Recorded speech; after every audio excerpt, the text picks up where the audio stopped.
Welcome to this episode of SDI Encounters, a podcast on spiritual direction and spiritual companionship. I'm Anne Lancaster. Thank you for listening. Learn more about our work and the work of spiritual direction and spiritual companionship on our website, sdicompanions.org. In this week's episode, SDI's creative director Matt Whitney speaks with Sean Murphy on his upcoming webinar series on meditation and mindfulness. Sean Tatsudo Murphy, Sensei, is a fully authorized Zen teacher in the American White Plum lineage, as well as an award-winning author and recipient of a 2018 National Endowment of the Arts Fellowship in Creative Writing. He served 6 years as a member of the SDI board and has taught on a number of occasions for SDI programs. He is highly experienced in sharing traditional meditative techniques in interfaith and secular settings for practitioners of all backgrounds. The author of One Bird, One Stone, 108 Contemporary Zen Stories, as well as 3 novels with Bantam Dell Books, he is founder and director of the Sage Institute of Taos, New Mexico, which hosts an innovative ecumenical meditation and mindfulness leader training program. He also teaches meditation, creative writing, and literature for the University of New Mexico, Taos, and many other venues. As a Zen practitioner, how do those practices inform your work as a spiritual director? How do you respond then in kinds to people who have this hunger?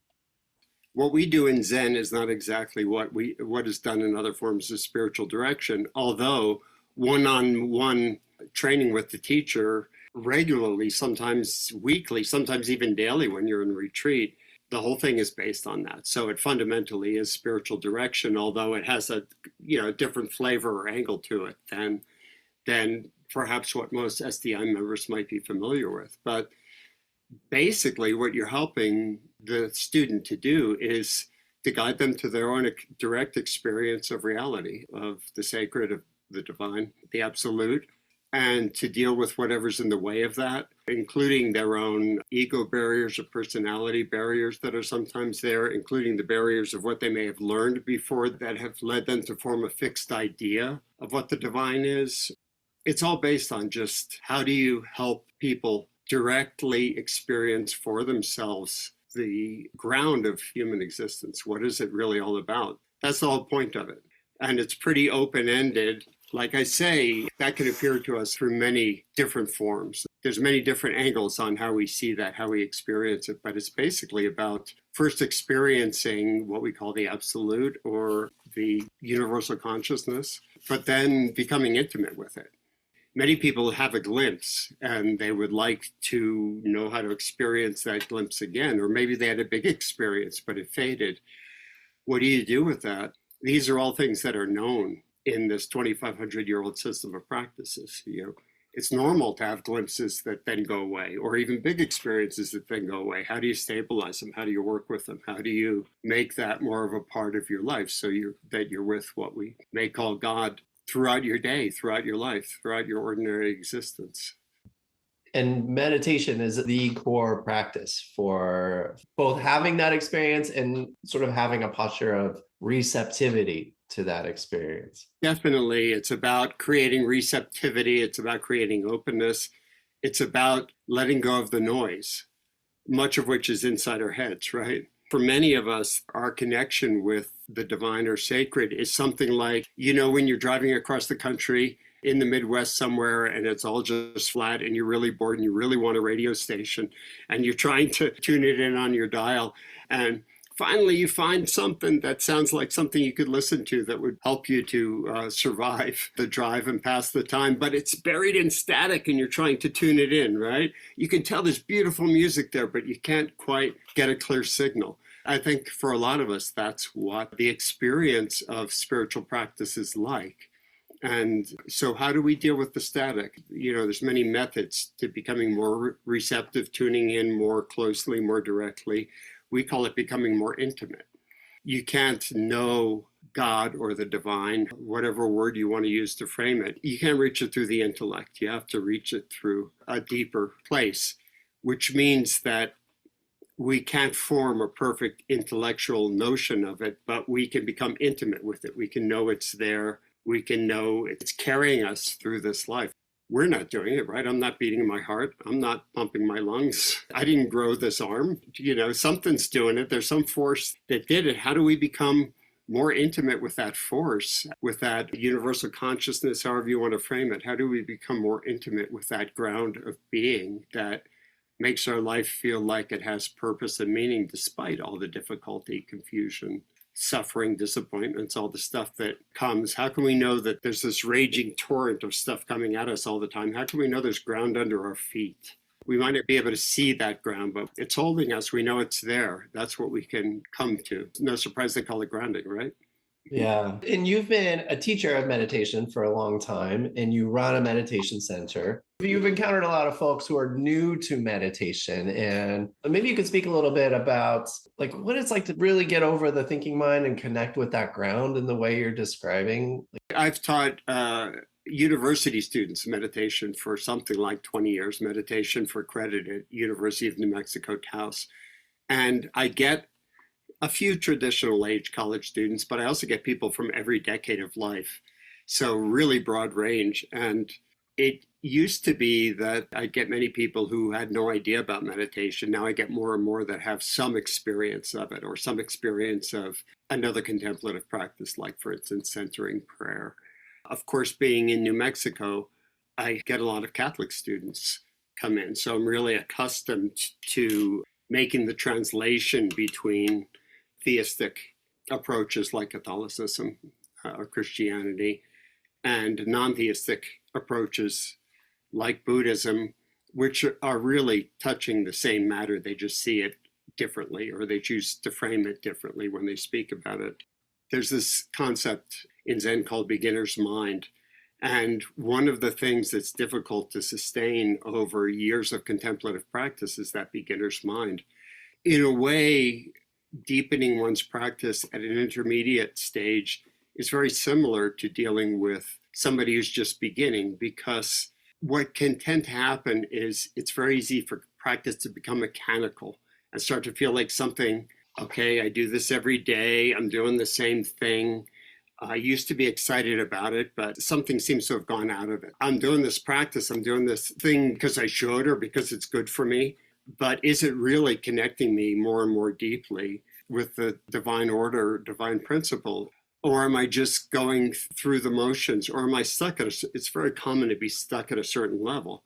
Many, many people will practice for 20 minutes a day, and that definitely does something. But there are vast fields of possibility beyond that in terms of depth. And we don't need in our lives another thing we got to do or we're supposed to do. I really try to bring forward the pleasure and joy in contemplative practice for people so that it becomes something we want to do and so that it stays juicy. And also, it's easy for it to get dry if we only have one system of practice that we've done day after day, week after week, year after year. Almost anything will go flat if we just keep repeating it the same way.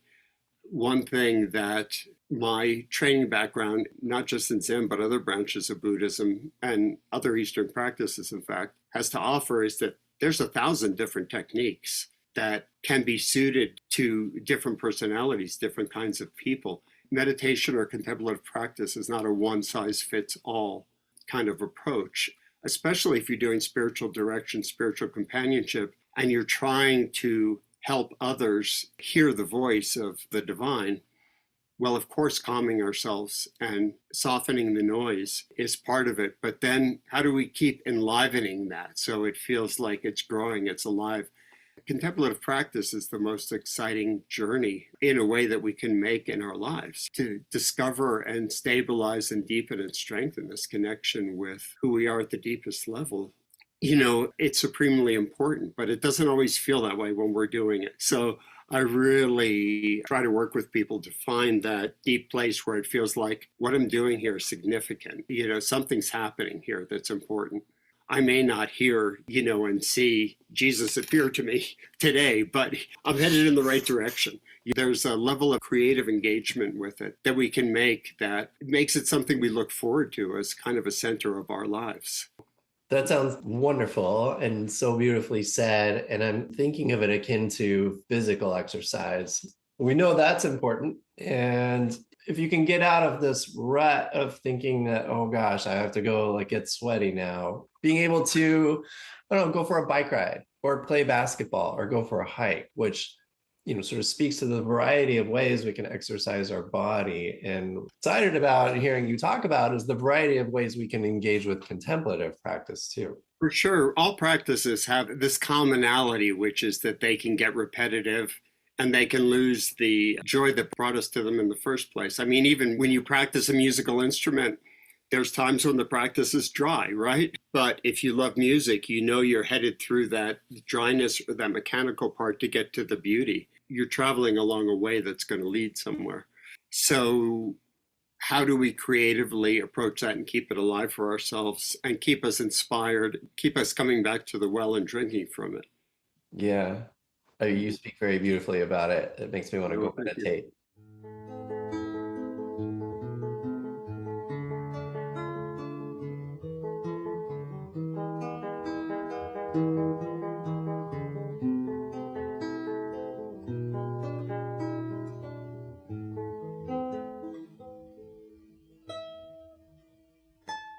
Yeah, we'll talk a little bit about this 4-part series for SDI that we're doing in July. Yeah, I specifically have geared this series for beginning and intermediate contemplative practitioners. Yeah, we have 4 weeks, which I really wanted because you could teach somebody the basics of contemplative practice or meditation. You could boil it down to essential principles and present it on the first day, which is probably what I'll do. But it gains power when you can go away and practice for a week and then come back the next week. And we get a chance to discuss it, what came up, what got in the way, what worked, what didn't work. What's the next level of things we can bring into it to take it deeper or enliven it more, spark it up a little bit more. There are many, many methods that have been developed over centuries for dealing with the common things that come up. Sometimes they're as simple as restlessness. Sometimes it's, I can't stay awake. How do you deal with these things? Sometimes they're very simple. Sometimes it's, my mind just swarms with thoughts that pull me away and I can't seem to settle down. All these things are known and there's ways to deal with them. So, we'll start out with the basics, but then people will be able to go away, try out, come back. We'll have some conversation, opportunities for question and answer, opportunities to try out different methods, different approaches. And over a month, if they're interested and really taking it on as a practice over that time, after 4 weeks, people are seeing some results in their lives. They're seeing things change in themselves. They're seeing their lives deepen in certain way. It's palpable. Basically giving a full meal in 4 weeks is what we're doing. I'm signing up, and oh, great. I'll be there as a somewhere between beginner and intermediate meditator who I think just wants to make it more of a daily habit.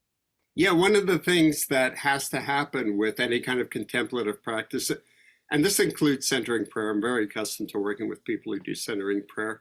One of the common issues is just keeping up a regular practice. Our thinking minds think there's so many things that we have to take care of and we just haven't got time to just sit down and be still. But we have to work with our own personalities and find out what works for the kind of individual I am to establish a practice. That's something I went through a lot. In my 20s, I tried a number of times to establish a meditation practice and I never could. And finally, the year I turned 30 is when I figured out how to make it take. That was a whole process of discernment of, I know how to do it, but how do I fit it into my life in a way that's sensible and that works and that is ongoing? That's a big challenge for people in this world, boy. It really is. Yeah, stillness is elusive. Yeah, you're speaking to this expansiveness that we're opens to through this practice. And maybe you could say a little bit about doing meditation in community and if there's a resonance or a power there. Definitely. I think There are several traditional aspects of practice that are said to be the most important supports for practice. For me, though, the most important one is community. It's interesting that Seifu, our leader at SDI, is one of only about 5 people I've met in my entire lifetime who learned as a young person how to meditate and then continued to do it every day, his entire life for, I think, at one point, 20 years without a teacher or a community, just because he took to it, it was sensible for him to do it, and he kept it up. Almost always, people fall away from the practice if they don't practice with a community. It's not what the world is doing out there, is it? We need to surround ourselves, at least sometimes, with people who are on the same path, who do the same practices. There's simply too many distractions. Many people will pick up meditation practice, they'll do it successfully and enthusiastically for a year or maybe 2 years, but inevitably, the most common thing that I hear from people is, I used to meditate. Yeah, I don't know what happened. I've discovered it used to take my university students in a semester 8 or 10 weeks before they really start settling down into practice. And then I realized at a certain point that there's a way of guiding them into practice where you can point to the direction to go. In other words, you go into yourself, you're working with the breath, you're working with your mind, you're working with thoughts, you're trying to bring yourself present to whatever practice you're doing. And there's all these different things going on. What are the things we let go of that aren't the right things? And what are the things that we head into, which is the significant entry point for deeper practice? And those traditionally are called pointing out instructions. They do exist in certain branches of the Buddhist tradition where you can say, hey, look at the breath in this way. Look at this aspect of your experience when you're in the contemplative state. And it's like a doorway to open up something deeper. But I've come to discover that sometimes people cast around for a long time and they're in the silent space, but where do you go? What do you do? What happens once you're there? What's the real stuff to follow? So since I've figured out how to point people to kind of the door to stillness is one way to talk about it. My classes, they're meditating well within 2 to 3 weeks. I mean, they just go right there. It's been extraordinary. But how do you find that door into stillness instead of just sitting there battling with your mind? You're battling with your restlessness or fighting sleep or boredom or all the other things that come up. You know, if you find that doorway into stillness, it feels so good, you want to follow it. You know, there's no struggle. There's an effortless component one can find if one looks in the right place. This work is the purpose of my life, to share these practices with people. So to help reduce their suffering, to clarify their lives and deepen their connection with the ground of being, what guides us and carries us through life. What's the most important bottom of our existence? What's our true reality? That's what these practices are really for. Yeah, encountering these big questions, and it's you so beautifully named this purpose to share these practices, helping people get to the core of who they are and the relationship with the divine, with the universe, with this ground of all being. There's like so much richness that you've like pointed to, and like so much to cover. And you know, I don't want to give it all away. We've got this 4-part series coming up, and maybe like as the last part, you could offer like a welcome to people to join you for this series. I love the SDI community. I've known it intimately because of being on the board for 6 years, for teaching and helping guide pilgrimage. At one point, writing for Presence. I've been involved in many ways for probably a decade. And when I was on the board, I wasn't free to do something like offer a course like this. Now I am. I'm very excited to be able to just dive in and discover different realms and new arenas to practice with this community. What a great community. International community of 6,000 people for whom the divine order, the great consciousness is of such importance in their lives. I mean, really, these are my people. Please come and share this depth of these great practices with me.